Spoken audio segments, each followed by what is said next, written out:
Cara, essa parada de alavancagem é muito louca porque eu comecei a fazer para os meus clientes em 2018.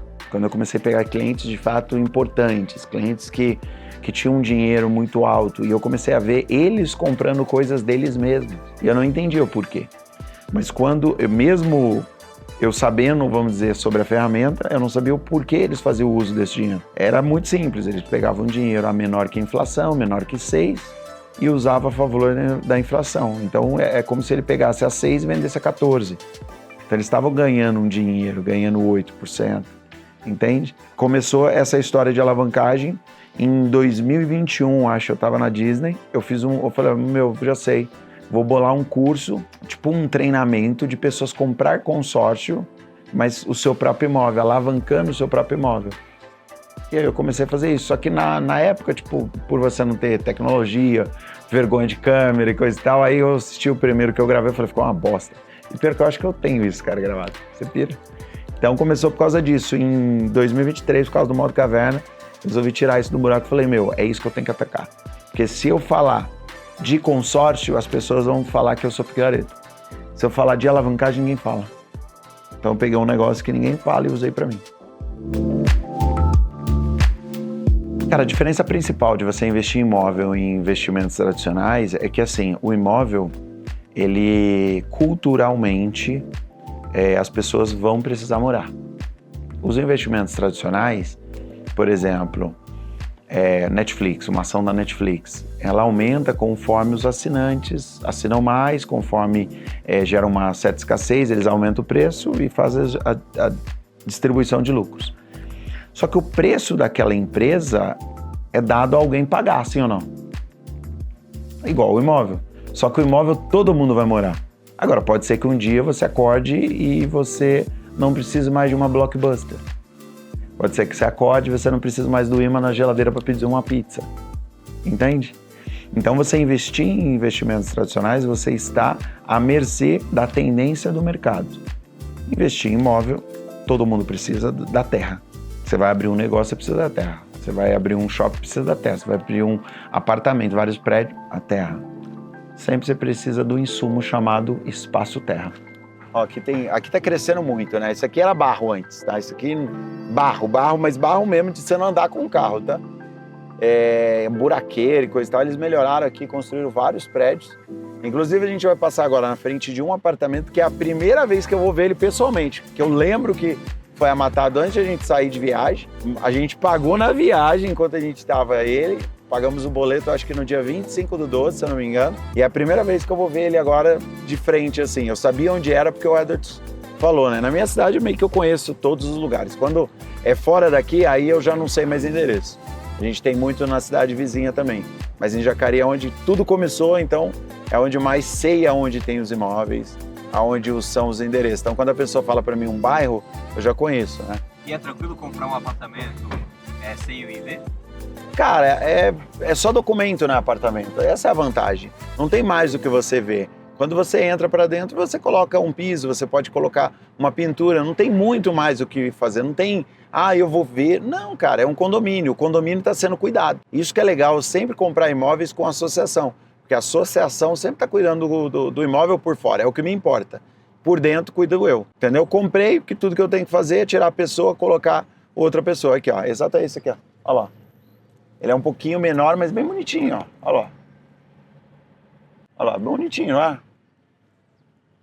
No dia que o Edwards arrematou isso aqui, eu fiquei com medo. Eu achei que era conjunto habitacional, mas ele estava certo. É esse do lado que eu acho que é. Aí, ó. Bonitinho. Porque conjunto habitacional, na maioria das vezes, não tem condomínio. Se não tem condomínio, qualquer pessoa pode cuidar. E aí pode ter problema com crime, problema com várias pessoas, né? Por exemplo, quebra um portão, tem que fazer uma ata e coisa e tal. Não, aqui paga-se condomínio. Só para vocês terem uma noção, tudo que é associação tem que pagar condomínio, a gente paga condomínio. Bem legal.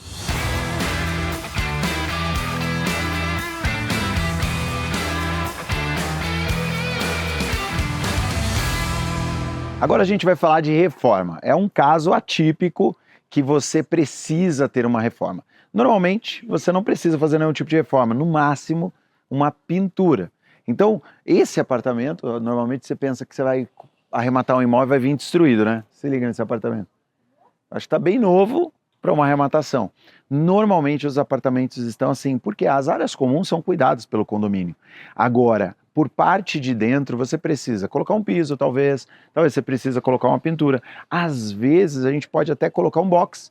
No caso de um aluguel para melhorar, o meu inquilino pede, eu racho com ele um box, coloco um box para ele. Mas na maioria das vezes, o que você só precisa é de pintura. E para você não saber só da minha boca, eu tô aqui ó, na residencial, que nome disso? Jacarandá, em Jacareí. Eu tô com um cara que faz as nossas reformas, é o dono da empresa, ele vai falar quanto custa para colocar um piso laminado, porque talvez você está achando que é muito caro.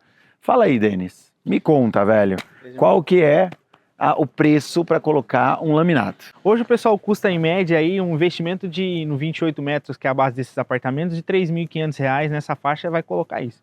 Aí se ela quiser colocar, tem um tempo, porque geralmente você compra um apartamento desse no leilão, você quer alugar o mais rápido possível. Mais rápido. Mais rápido possível. Então laminado, o laminado é indicado 3,5, dia o cara vai e faz. E o piso? O piso frio você vai gastar em média de uns 25, 29 no metro do piso. Mas então ficou mais barato agora que você tá me falando isso? Não, é que na verdade... não é só isso, mas tem também o que? A mão de obra do pedreiro, que é mais 30, sim, e tem que comprar a porcentagem do piso para fazer o rodapé, a argamassa. Ou contratar um pedreiro mais barato. Ou contratar um pedreiro mais barato, meia colher aí. Mais ou menos. Mais ou menos. E a mas pintura? Hoje a pintura você vai gastar em média aí, no máximo uns 450, não estourando R$500 de investimento. Muito, né? Não dá muito. Hoje uma lata de tinta, uns R$300 da boa. Da boa. Uns R$250 o dia do pintor. Pagando bem ainda. Hein? Pagando bem. Que um apartamento dessa média aí, o cara faz num dia e meio. 28 metros, 28 metros. Ou seja, gente, não tem muito mais o que fazer. Antônio, é só isso? É só isso. Agora, se você comprar uma casa, arrematar uma casa, aí tem outras coisas indiretas. Toda casa tem teto, toda casa tem telhado, aí você tem que mexer no rufo, você tem que mexer na calha, você tem que mexer no telhado. Aí sim, apartamento não. Apartamento você precisa se preocupar com a parte de dentro. E aqui tá o Denis da Hard Pisos, que vai sempre falar para você colocar o laminado, porque se fosse piso frio, ele não indica para você colocar. Não indica. Valeu, por tempo e agilidade. Quase a gente descobriu no meio dessa gravação que ele falou que era mais barato. Quando eu comecei, em julho de 2023, eu estava com 63 mil seguidores. Deu um mês exato, a gente foi para 88 mil seguidores. Aí, a gente ganhou muito. No mês de agosto, a gente ganhou mais 100 mil seguidores, a gente foi para 200 mil. Em setembro a gente já estava com 300 e poucos mil seguidores. Assim, foi muito rápido, assim. Foi uma avalanche. Teve, acho que um mês que eu ganhei 200 mil seguidores. Entendeu? Foi muito acelerado.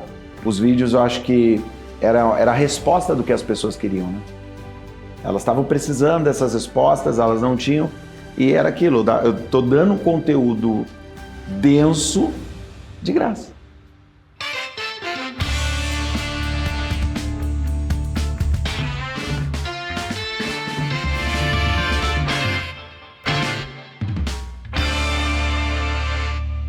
Fala, meus lindos! Como vocês estão? Vamos para fatos desconhecidos. E hoje a gente está com... Edward Miranda, sou eu. Olha aí, tá aí.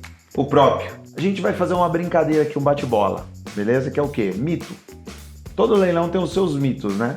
É igual aquela mística, sabe? Que se você tomar leite e comer manga, ou é mamão? Manga. Você passa mal. Entendeu? Sai na chuva, fica doente. Sim, sai na chuva, fica doente. Tem mais uma.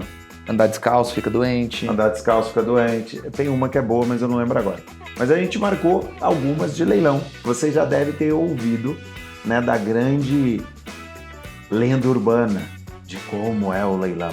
Sabe aquele amigo que nunca... se é mito ou não, né? Exato, mas sabe aquele amigo que nunca arrematou nada e ele sempre tem algo para falar para você? Então, vamos ver se ele tá certo. Primeiro, Edwards, todo leilão só pode ser à vista. E aí, mito ou verdade? O que você acha? 3, Respondeu? 2, 1. Vai, pode responder. Mito. Na verdade, você tem diversas modalidades de leilão que você consegue financiar, que são os casos dos leilões extrajudiciais. E aí você fala, pô, mas precisa de nome limpo, né? Sim. Não, mas você consegue nos leilões judiciais parcelar com o nome sujo. Meu Deus do céu. Até você que tá devendo o tio da quitanda ou o churrasqueiro do domingo de franguinho do espetinho, Você também consegue. pode agora, ué. Obviamente que no leilão judicial você tem alguns critérios para atender, mas em questão de nome limpo, Tá vendo? Alô, Serasa, você não pega a gente mais. Vamos lá. Número 2. Precisa ser um advogado? e aí, mito ou verdade? Mito. Mito. Eu não sou advogado, sou economista. Olha aí. Na verdade, eu nem posso falar que eu sou Não, não economista, pode. senão o Você Corecon não- vem e você me não tá cobra pagando, muito. é. É, porque eu sou cientista econômico. Por favor, não Não sou fale, de- senão é. alguém... Então- Isso é um mito. Isso é um mito, não sou economista. Não precisa ser advogado. Em alguns casos, quando você for utilizar, por exemplo, o caso de leilão judicial, aí você vai precisar sim de um advogado. Mas se você se focar Mas você não precisa ser. você não precisa ser. Olha aí. Mas também você, inclusive, pode fazer todo o processo sozinho, sem nenhum advogado, no extrajudicial. Corta pra mim. Mais um mito, ok? Fala pra aquele teu amigo de domingo, ou é o cunhado que é no domingo que vai almoçar, acho que é no cunhado. Vai almoçar, não mexe com isso não, dá problema. Teve um cara que um dia arrematou, e aí se ele não fosse advogado, mito. Vamos para o terceiro, essa é boa, hein? Essa, acho que metade do Facebook fala isso. Se tiver criança no imóvel, você não tira nunca. Cara, essa daí eu ouço... De onde veio, será, hein? Não sei, para cada 11 pessoas que falam alguma coisa de mito, 10 estão falando disso. Exato, por quê? Não sei, todo mundo tem uma história que é o primo, da filha, do tio, do irmão, Da cunhada. que arrematou um imóvel e tinha uma criança lá dentro e nunca conseguiu Nunca mais tirar. foi tirar. Isso é um Tá mito. 2 anos parado. Mito. Existe sim algumas exceções. É o caso que todo advogado vai dizer para você, tudo depende. Cada caso é julgado separadamente, não existe causa-ganha. Qualquer advogado que fale que causa-ganha é uma mentira. É outro mito. É outro mito. Isso aí é pra depois. Mas a gente pode considerar que existe uma tendência muito forte pró-arrematante. Por quê? Ele é um terceiro idôneo. Tá. Ele é um terceiro totalmente fora da situação que ele não tem culpa. Ele arrematou um imóvel, ele faz parte de uma engrenagem que ajuda o sistema a se manter, de manter o financiamento rodando, ter outras pessoas com crédito. Então, ele arrematando, ele tem que ter o direito à posse. Se ele não tiver a posse, por que ele arremataria? E geralmente, a pessoa que estiver ali, ela tem condição. Principalmente ali, pessoas com condição, tá? Em questão, que tipo de condição? Pessoas que têm idade para trabalhar, pessoas ali que não são doentes. Cara, raro, eu só ouvi uma história real de uma pessoa que o cara tinha se acidentado, ele não tinha família, não tinha quem, ele tinha paralisia em metade de um corpo. Esse foi o único caso que foi julgado. Na verdade, alguém teve que indenizar ele, pagando um aluguel para ele. Mas ele saiu da casa. Levou um tempo, sim, mas é uma exceção E da ainda exceção. assim saiu. E ainda assim ele saiu.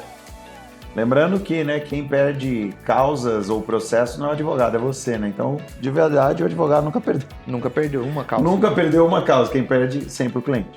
Vamos para a quarta. A casa só vem destruída. Ah, essa daí é boa, Essa hein? vem. Quando eu pego as casas, só vem o resto. Mito, gente, mito. Não existe nada que corrobore isso. De novo, exceções acontecem. Não tem como você falar que em 2 milhões de arrematações no ano que tiver, você vai pegar 2 milhões de bons imóveis. Perfeito. Mas o que eu gosto de utilizar sempre como um parâmetro é se tem gente morando no imóvel. Ah, mas imóvel ocupado é ruim. Não, porque se tem alguém morando lá dentro, você Tem concorda manutenção. comigo que, no mínimo, o imóvel é habitável. Pelo menos tem luz. Pelo menos ali o imóvel você consegue viver. Então, o nível de reforma que você vai precisar fazer é bem menor. Não precisa ser totalmente destruído. Alguns casos vai precisar fazer uma pintura, alguns casos talvez você tenha que trocar alguma parede, alguma coisa. Mas, via de regra, os imóveis são habitáveis. Totalmente fáceis de você chegar, colocar um inquilino lá dentro. Tá vendo? Então, os imóveis podem vir até novos, né? Tem imóveis que nunca foram habitados. Exato. Só A pra gente já você ter pegou, ideia. acho que 3 imóveis virgens, né, que a gente chama. É o imóvel que tá ainda no contrapiso. Só pegou a bit só. Ele foi entregue pela construtora e nunca ninguém morou lá dentro. Tá no contrapiso ainda, a gente teve que entrar, colocar aquele piso vinílico. É muito comum isso acontecer. Tá isso.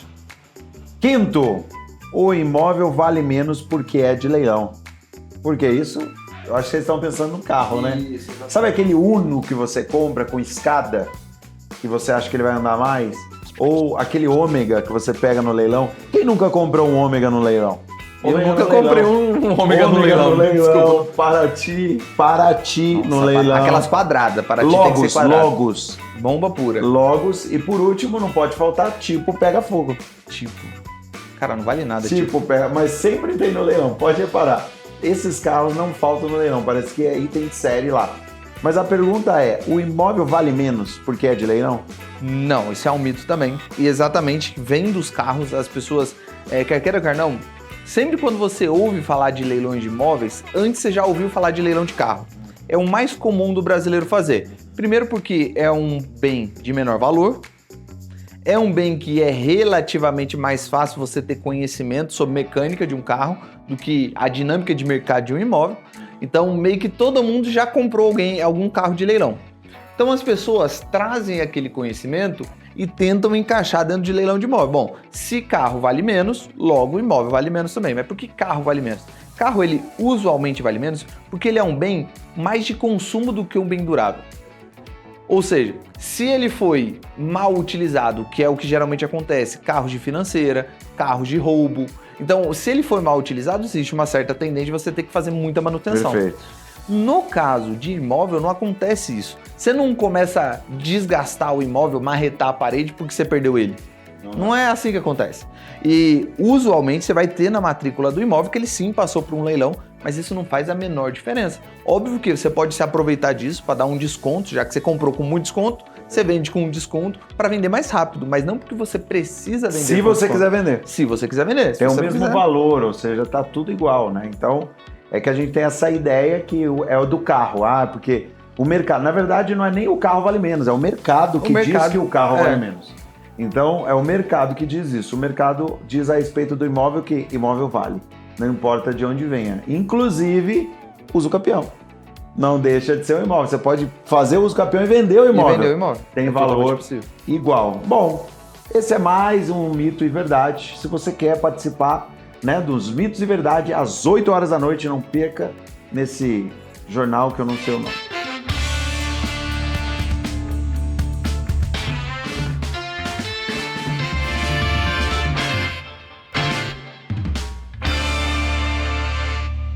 Bom, bora olhar tudo que a gente aprendeu hoje, beleza? Primeira coisa, fazer dívidas inteligentes, dívidas de alavancagem. Saber que a dívida é algo bom para crescer seu patrimônio mais rápido. Segundo, o que é alavancagem? Terceiro, como eu faço para alavancar meu próprio patrimônio? Beleza? Anthony, quantas formas existem de alavancagem? Bom, são infinitas formas. Beleza? Eu poderia passar dias aqui te explicando várias vezes, várias coisas. Agora, como eu, Anthony, faço para alavancar meu patrimônio, eu compro apartamentos de leilão, classe C, ok? Alavanco com um consórcio, perfeito? E depois, o que eu faço? Alugo. É muito importante que você entenda cada etapa, perfeito? Por quê? Para que você se aprofunde cada vez mais, beleza? Na próxima aula eu vou aprofundar com o Edwards, meu irmão, tá? Que é especialista em leilões, como ele faz para comprar imóveis de leilão. A gente vai falar sobre como faz para dar 100% de entrada, enfim, como desocupa um imóvel, várias coisas, beleza? Só se você for um maluco da cabeça para perder essa aula. Ó, antes que eu esqueça, beleza? Vai lá no meu Instagram, digita aula 1, que eu vou te mandar. Tem que aula 1 tudo junto, beleza? Que eu vou te mandar aquela planilha de custo efetivo do consórcio. Fechado? Belezinha? Então é isso. Te vejo na próxima. Tamo junto. Até mais.